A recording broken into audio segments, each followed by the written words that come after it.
Hello friends, welcome to Lakshmi homely kitchen. இன்றைக்கி நம்ம சேனலில் சிம்பிளான ஸ்நாக்ஸ் ரெசிபி தான் பார்க்க போகிறோம்.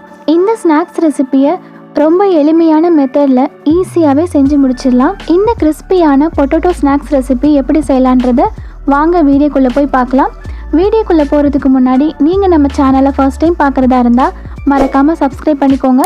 பக்கத்தில் உள்ள பெல் ஐக்கானையும் கிளிக் பண்ணி ஆல் ஆப்ஷனையும் கொடுத்துக்கோங்க. வாங்க இப்போ நம்ம வீடியோக்குள்ளே போகலாம். ஃபர்ஸ்ட் நம்ம ஒரு மிக்சிங் பவுல் எடுத்துக்கலாம். நான் இந்த ஸ்நாக்ஸ் ரெசிபி பண்ணுறதுக்கு 2 பெரிய உருளைக்கிழங்கு நல்லா வேக வச்சு துருவி எடுத்துருக்கேன். இந்த உருளைக்கிழங்கை நான் 1 கப் அளவுக்கு எடுத்துக்கிறேன். இதை நம்ம மிக்சிங் பவுலில் சேர்த்துக்கலாம். இந்த உருளைக்கிழங்கை நல்லா நம்ம சாஃப்டாக மசிச்சு எடுத்துக்கலாம். இதை நம்ம நல்லா சாஃப்டாக மசிச்சு எடுத்துட்டோம். இது கூடவே 1/2 கப் அளவுக்கு அரிசி மாவு சேர்த்துக்கலாம். 1/4 கப் அளவுக்கு கார்ன்ஃப்ளவர் மாவு சேர்த்துக்கலாம். காரத்துக்கு தகுந்த மாதிரி நம்ம மிளகாய் தூள் சேர்த்துக்கலாம். நான் 1 ஸ்பூன் அளவுக்கு தனி மிளகாய் தூள் சேர்த்துக்கிறேன்.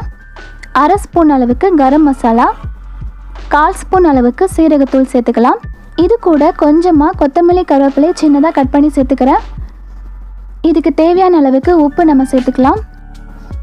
அதுக்கப்புறமா 1 டேபிள் ஸ்பூன் அளவுக்கு ரீஃபைண்ட் ஆயில் வச்சுருக்கேன், அதை சேர்த்துக்கிறேன். இதையும் சேர்த்துட்டு நம்ம நல்லா மிக்ஸ் பண்ணிக்கலாம். ஃபஸ்ட்டு நம்ம கொஞ்சமாக மிக்ஸ் பண்ணிவிட்டு அதுக்கப்புறமா நம்ம இதுக்கு தேவையான தண்ணி சேர்த்து பிசைஞ்சு எடுத்துக்கலாம். இப்போ நான் இதை நல்லா மிக்ஸ் பண்ணிட்டேன்.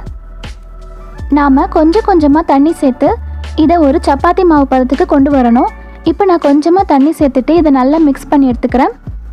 நாம் கொஞ்சம் கொஞ்சமாக தண்ணி சேர்த்து இதை நல்லா மிக்ஸ் பண்ணிக்கலாம். இப்போ நம்ம இதை நல்லா மிக்ஸ் பண்ணிட்டோம். இனி நம்ம கையை வச்சு நல்லா சாஃப்டாக ஒரு 5 நிமிஷத்துக்கு நம்ம இதை பிசைஞ்சு எடுத்துக்கலாம். இப்போ நான் இதை நல்லா பிசைஞ்சு எடுத்துட்டேன். இப்போ நம்ம செய்ய ஆரம்பிச்சிடலாம். இப்போ நம்ம இதை தேய்ச்சி எடுத்துக்கலாம். அதுக்கு ஃபஸ்ட்டு நம்ம கொஞ்சமாக மாவு சேர்த்துக்கலாம். அரிசி மாவு இல்லை மைதா மாவு நம்ம எதுனாலும் சேர்த்துக்கலாம். இதை சேர்த்ததுக்கப்புறமா நம்ம ரெடி பண்ணி வச்சுருக்க உருளைக்கிழங்கு மசாலாவை அதில் வச்சுட்டு கொஞ்சமாக நம்ம தேய்ச்சி எடுத்துக்கலாம். இதை நம்ம சப்பாத்தி மாதிரி தேய்க்க வேண்டாம், அதை விட கொஞ்சம் திக்காக இருக்கிற மாதிரி நம்ம தேய்ச்சி எடுத்துக்கலாம். அதுக்கப்புறமா நம்ம எந்த ஷேப்பில் வேணாலும் அதை கட் பண்ணி எடுத்துக்கலாம். நான் இன்றைக்கி ஹார்ட் ஷேப்பில் கட் பண்ணி எடுத்துக்க போகிறேன். உங்களுக்கு எந்த ஷேப் பிடிக்குமோ அந்த ஷேப்பில் நீங்கள் கட் பண்ணி எடுத்துக்கோங்க. இது எல்லாத்தையுமே நம்ம கட் பண்ணி எடுத்துக்கலாம். இப்போ நம்ம எல்லா மாவையுமே தேய்ச்சி கட் பண்ணி எடுத்துட்டோம். இந்த சைஸில் இருக்கிற மாதிரி கட் பண்ணி எடுத்துக்கோங்க. அதுக்கப்புறமா ஒரு பவுலில் ஒரு முட்டையை உடைச்சி எடுத்துக்கிறேன். இதில் கொஞ்சமாக உப்பு சேர்த்து நம்ம இதை நல்லா கலந்துக்கலாம். அதுக்கப்புறமா ஒரு கப்பில் நான் பிரெட் க்ரம்ஸ் எடுத்து வச்சுருக்கேன். இப்போ நமக்கு பிரெட் தூளும் முட்டையும் தயாராக இருக்குது. நம்ம கட் பண்ணி வச்சுருக்க மாவு எடுத்துக்கலாம். இதை நம்ம முட்டையில் ஃபஸ்ட்டு நல்லா டிப் பண்ணிவிட்டு அதுக்கப்புறமா பிரெட் தூளில் நல்லா மிக்ஸ் பண்ணி நம்ம எடுத்துக்கலாம். இப்போ நான் இதை பிரெட் தூளில் சேர்த்துக்கிறேன். இது நல்லா மிக்ஸ் பண்ணி நம்ம எடுத்து வச்சிடலாம். இதே மாதிரி நம்ம எல்லாத்தையுமே ரெடி பண்ணி வச்சிடலாம். இப்போ நமக்கு பொரிக்கிறதுக்கு தயாராக இருக்குது. அதுக்கு ஒரு கடாய் எடுத்துக்கலாம்.